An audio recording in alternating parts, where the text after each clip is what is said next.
Bismillahirrahmanirrahim. Assalamu alaikum. My name is Hassan and today we are going to change database collation in PhpMyAdmin. Before starting work, it's my request, please subscribe my channel. Thank you. Now back to our work. So we are in PhpMyAdmin and we are going to change database collation. For database, now you see collation column. On top you see operation. So click on it.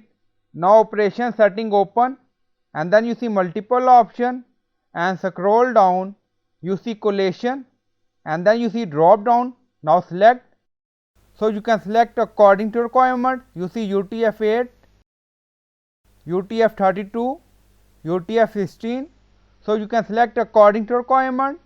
Now scroll down, we select UTF-8 MB4 and then you see option changes all table collation.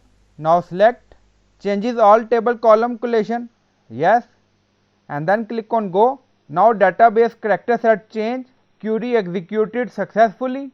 Now go to structure again and then you see collation change.